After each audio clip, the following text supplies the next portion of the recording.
इस वीडियो में आपका स्वागत है। इस वीडियो में हम देखेंगे टूल टिप के बारे में। तो टूल टिप का ये अलग वीडियो इसके लिए था क्योंकि मैं चाहता था कि जो टूल टिप है वो सारे चार्ट्स में कॉमन है। इसके लिए मैं एक ही साथ में उसे कवर करना चाहता था। टूल टिप में सिर्फ पाई चार्ट एक ऐसा चार्ट है जो थोड़ा सा अलग है। पाई चार्ट के बेसिक चार्ट के अंदर जब आप होवर करोगे तो आपको इस तरह का एक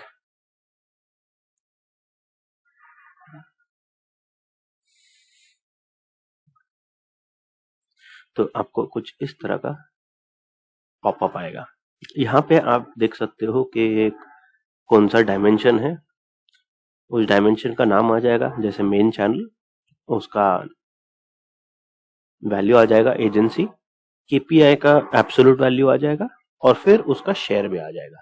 ये एक ही है जो आपको तीनों चीजें बाय डिफॉल्ट एक साथ देता है।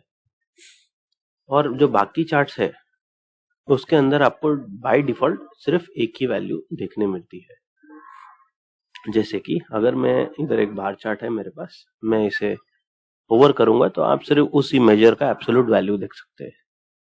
क्या हम ऐसा कर सकते हैं कि इस मेजर के नीचे हम उसका परसेंटेज भी दिखाए, इन शॉर्ट एक अलग मेजर दिखाए? तो यस, पॉसिबल है। तो उसे करने के लिए उन से भी चार्ट में अगर आप जाएंगे, जो क्लिक के चार्ट्स है, जो इस लाइब्रेरी के अंदर है, चार्ट्स के अंदर है, यहाँ पर जाकर के जैसे कि ये मेरा चार्ट है तो मैं इसे अनलिंक करता हूं अभी के लिए। यहाँ पे आपको ऑप्शन मिल जाएगा टूल टिप का। टूल टिप के ऑप्शन में बाय डिफॉल्ट आपको टूल टिप बेसिक वाला जो है अनेबल्ड रहेगा, आप उसे कर दीजिए बंद।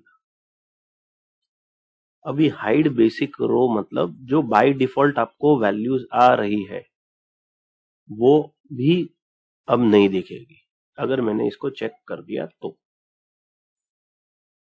देखिए सिर्फ सी आ रहा है, सिर्फ बी आ रहा है, सिर्फ ए आ रहा है।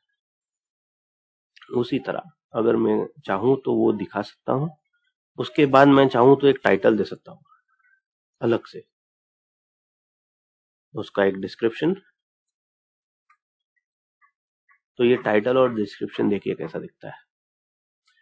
तो ऊपर देखिए टाइटल आ गया, उसके नीचे उसका डिस्क्रिप्शन आ गया और फिर सी की वैल्यू आ गई, कौन से मेजर के लिए वो आ गई और उसकी एब्सोल्यूट वैल्यू आ गई। ठीक है, इस तरह होता है। अब और डालने के लिए यहाँ पे एक मेजर का डायरेक्ट ऑप्शन है। तो मैं चाहूँ तो डायरेक्टली एक मेजर को यहाँ कॉल कर सकता हूँ। तो वो एक मास्टर मेजर भी हो सकता है, जैसे कि ये मेजर है, या तो मैं इधर से अपना पर्सनल एक्सप्रेशन बना के डाल सकता हूँ और उसको एक लेबल दे सकता हूँ। उसके उस मेजर को लेबल देना बहुत जरूरी है। मैं उसको देता हूँ सेल्स, और उसे फॉर्मेट करना भी जरूरी है, नहीं तो वो अच्छा नहीं दिखता है। ये देखिए टाइटल, डिस्क्रिप्शन, वैल्यू आ गई, फिर आपकी मेजर जो ऑलरेडी थी, फिर अब जो हमने डाली सेल्स वो भी आ गई। ठीक है, अब हम जितने चाहे उतने यहाँ डाल सकते हैं। तो ये डिपेंड करता है कि आपको कितने डालना है, आपका रिक्वायरमेंट कितना है। उसी तरह आप एक दूसरा चार्ट भी यहाँ लगा सकते हो।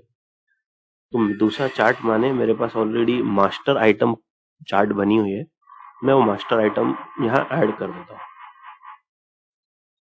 और यहाँ पे इसे बाय डिफॉल्ट मीडियम पे रख देता हूँ। जब मैं होवर करूंगा तो उस चार्ट में, जो चार्ट मैंने ऐड किया है, उस चार्ट में सी फिल्टर हो जाएगा और उसके हिसाब से वैल्यू आएगी। देखिए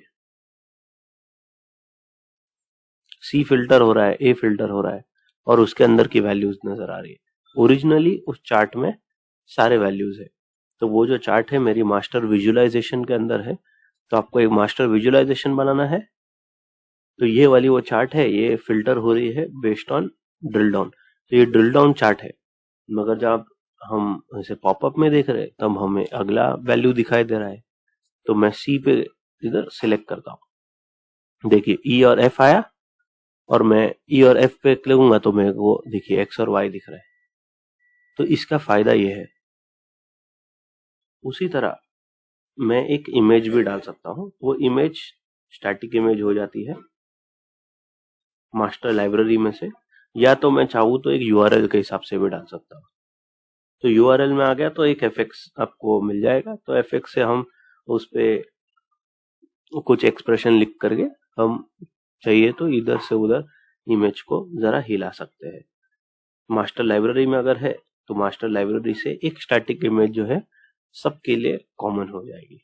जैसे कि ये इमेज मैंने डाल दी तो एक पॉपअप में देखिए लास्ट में इमेज आ गई, आपका ऑब्जेक्ट आ गया और आपकी मेजर और वैल्यू आ गई। तो ये जो है सबके लिए कॉमन है। पर हमने हमारे डेटा में देखिए उसको कैसा दिखाया है। ये हमारा चार्ट है। अब देखिए हमने लिखा है बेस्ट परफॉर्मिंग प्रोडक्ट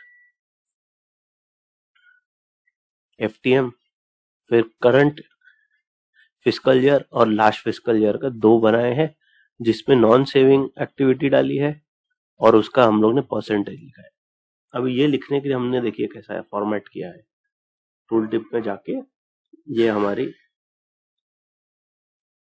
मेजर हो गई और हमने उसके अंदर इस तरह का कुछ बड़ा सा एक्सप्रेशन लिखा है जो मुझे वो वैल्यू बना करके देता है।